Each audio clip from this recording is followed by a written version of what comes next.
Sa video na ito, makikita at malalaman ang mga bayani, kilala, dakila at personalidad na mga Pilipino na may mahalagang kontribusyong nagawa sa kasaysayan ng Pilipinas na isinilang sa buwan ng Oktubre. Noong ika-1 ng Oktubre taong 1867, isinilang si Angel Magham, ang itinuturing na ama ng nobelang Ilonggo.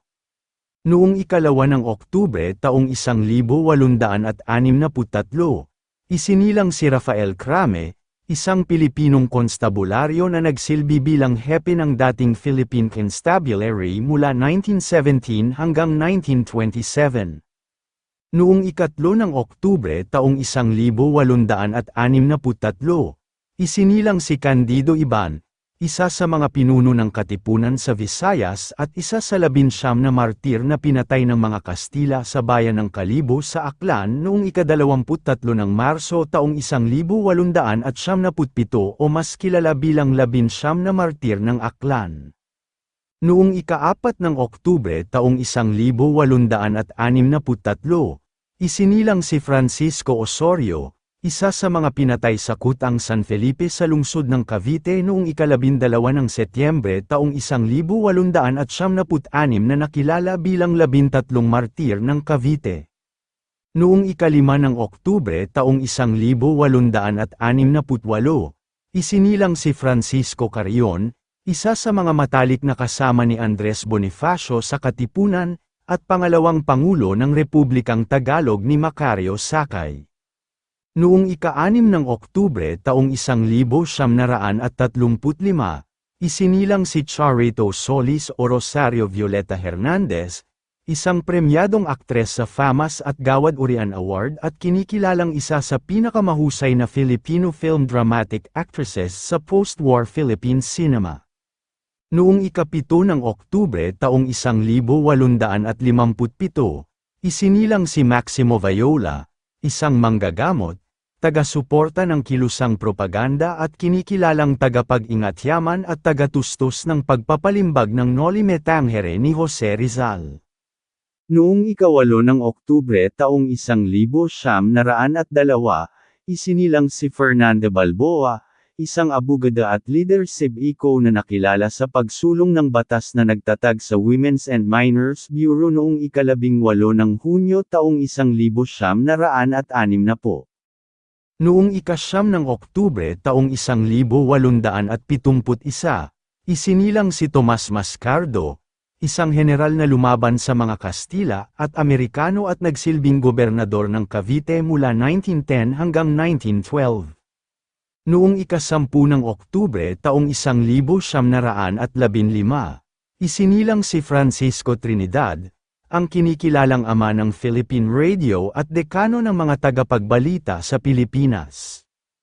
Noong ika-11 ng Oktubre taong 1877, isinilang si Antonio Bengson, isang abogado at politiko na naglingkod bilang kinatawan ng unang distrito ng Pangasinan sa kapulungan ng mga kinatawan ng Pilipinas mula 1919 hanggang 1922.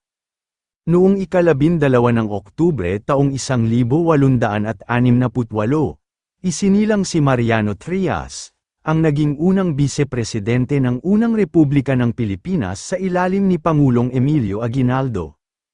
Noong ika-13 ng Oktubre taong 1868, isinilang si Teresa Magbanua, ang nag-iisang babae sa kasaysayan ng Kabisayaan na namuno ng mga mandirigma laban sa mga sundalong Espanyol at Amerikano.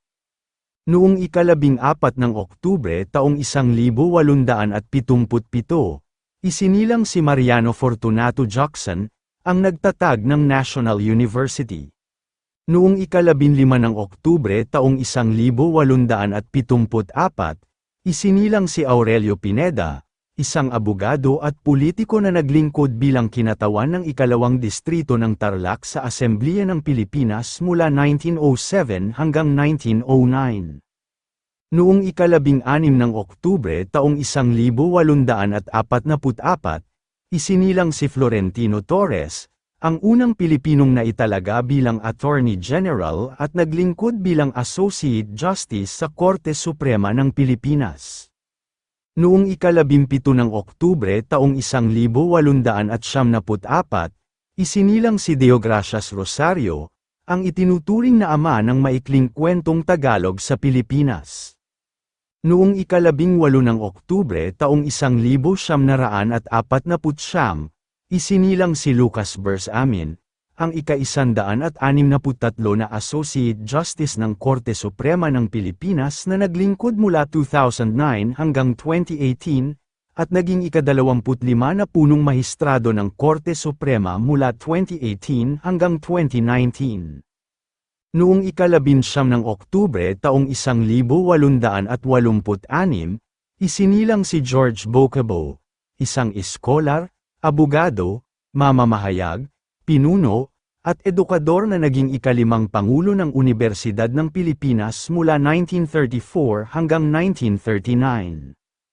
Noong ika-20 ng Oktubre taong 1866, isinilang si Artemio Ricarte, isang general ng himagsikang Pilipino at digmaang Pilipino-Amerikano na nakilala sa pagtangging sumumpa sa pamahalaang kolonyal ng mga Amerikano hanggang sa kanyang kamatayan. Noong ika-21 ng Oktubre taong 1923, isinilang si Cesar Adib Mahol, isang historiador na nakilala sa kanyang mga aklat tungkol sa kasaysayan ng Islam sa Pilipinas at sa buhay ni Apolinario Mabini.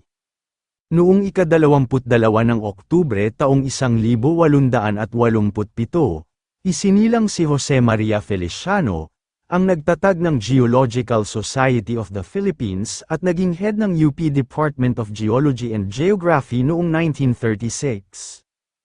Noong ika-23 ng Oktubre taong 1861, isinilang si Servando Castro, isang delegado sa kumbensyon ng 1935 Constitution at ikalawang obispo supremo ng Simbahang Independiente ng Pilipinas. Noong ika-24 ng Oktubre taong 1874, isinilang si Rafael Palma, isa sa mga nagtatag ng pahayagan na La Independencia, ang kalayaan, at tinaguriang tagapagbunsod ng Pilipinismo. Noong ika-25 ng Oktubre taong 1861, isinilang si Leon Apacible, isang katangi-tanging ilustrado at propagandista at kapatid ni Galicano Apacible. Noong ika-26 ng Oktubre taong 1888, isinilang si Jose F. Fabella, isang manggagamot at isang tagapagtaguyod ng kalusugan para sa pampubliko at itinuturing bilang Father of Public Health and Social Welfare in the Philippines. Noong ika-27 ng Oktubre taong 1893, isinilang si Manuel Moran, ang ika-7 punong mahistrado ng Korte Suprema ng Pilipinas mula 1945 hanggang 1951. Noong ika-28 ng Oktubre taong 1916, isinilang si Simon Saulog, isang kilalang Pilipinong pintor ng dekada 1950s. Noong ika-29 ng Oktubre taong 1866, isinilang si Antonio Luna, ang Pilipinong general na namuno sa hukbong sandatahan ng himagsikang Pilipino at pangalawang kalihim ng digma sa Republikang Malolos. Noong ika-30 ng Oktubre taong 1919, isinilang si Lupercio Azul, isang abogado at isa sa mga tagapagtatag ng Nicasio D. Azul Memorial Law Office.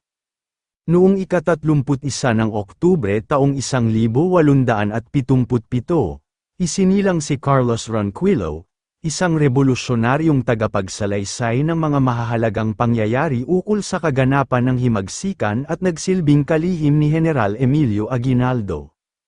Kung kayo ay aking tatanungin, anong masasabi ninyo sa talambuhay na ito, mag-comment lang.